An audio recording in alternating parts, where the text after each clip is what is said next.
dinner at Threadgill's after the show is over. The address is on the screen. Any atheist or atheist-friendly person is welcome to come down and have some good eats and food and drink and visit and chat.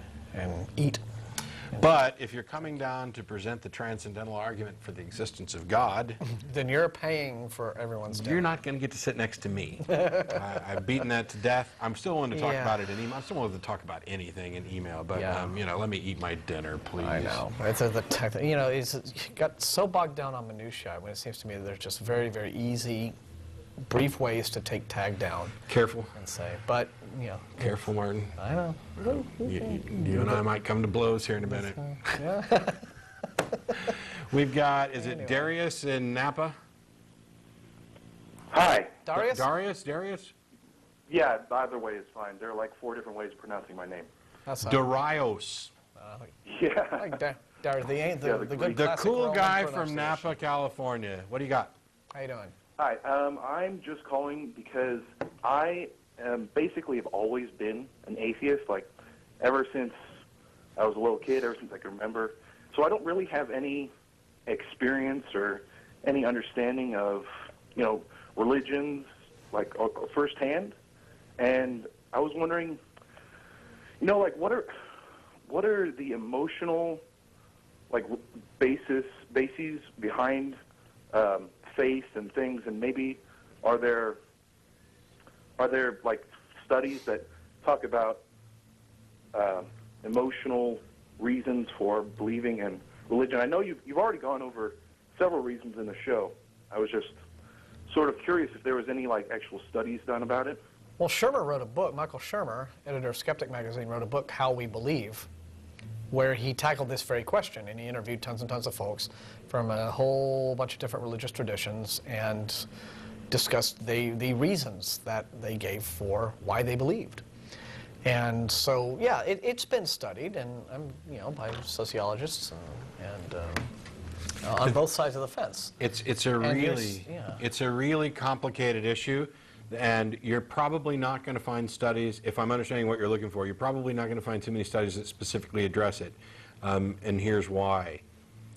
Most people would find it insulting to do some kind of, well, most people of certain religions would find it insulting to try and do some kind of scientific study to figure out what is the origin of this peculiar thing we call religion, because to them the origin is obvious. There is a God, and this is true and self-evident, or evident by looking at trees or air or whatever. Argument from trees. So you've got a number of different classifications here, and there are studies going on. There are people who've done studies on the efficacy of prayer.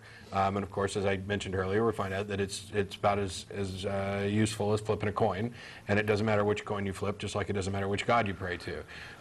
There are other people working in neuroscience areas that are doing amazing work to learn how the brain works, and not just this idea of a God gene, which, by the way, is a slight misrepresentation of what was actually being discussed, but in the idea for if we figure out where the brain goes wrong, then we can learn where the brain goes right.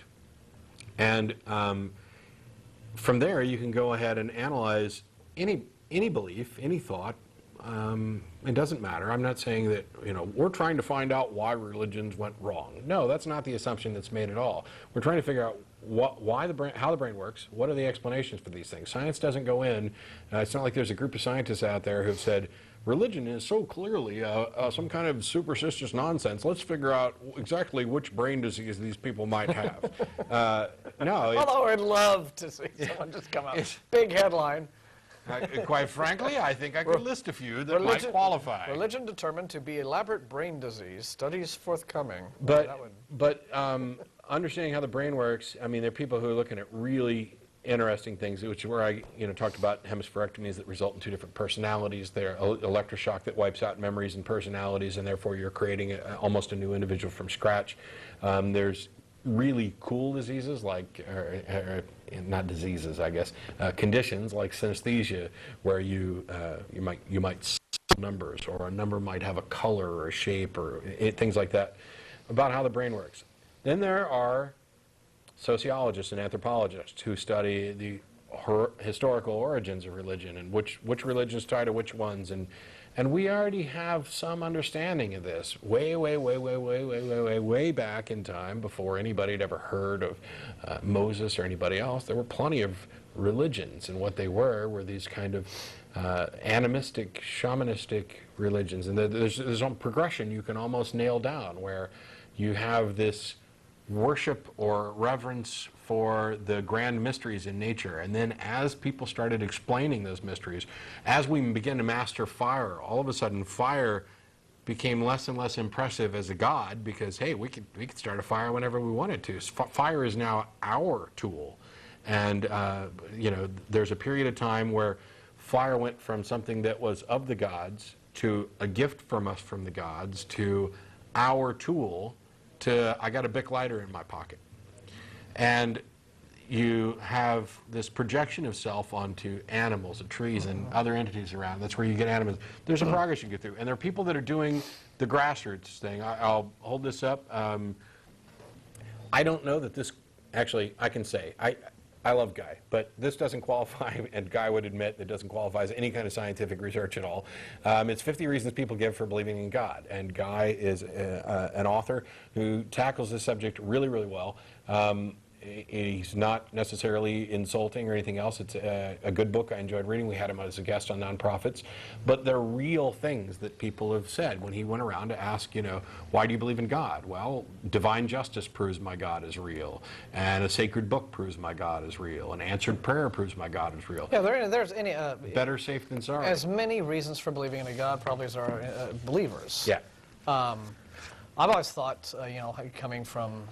You know, having been a Christian up to my adolescence, I think that you can take all of these and you can sort of filter them down, perhaps to one or a handful of basic desires that religion fulfills, insecurities that religion helps you to manage, and moreover, it's just about being able to put a human face on the universe.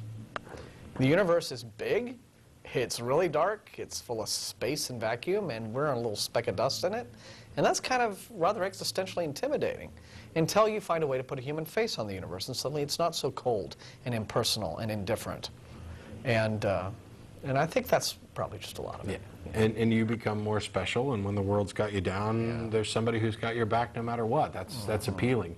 Now, all of this is speculation, conjecture, and some of it's based on obviously our bias that there aren't any true religions, or that there aren't any religions that represent truths in any kind of, you know, metaphysical sense.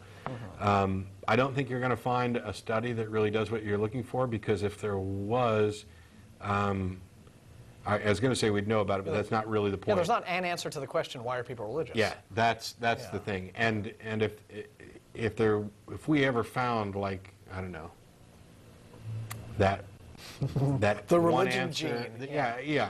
See, there have been a few studies recently, feeling some books about the whole, like the God part of the brain, Right. and trying to come up with genetic ideas for, you know, why it is that we're predisposed to belief. And there may be a little something in that. I haven't really studied it in depth enough to know.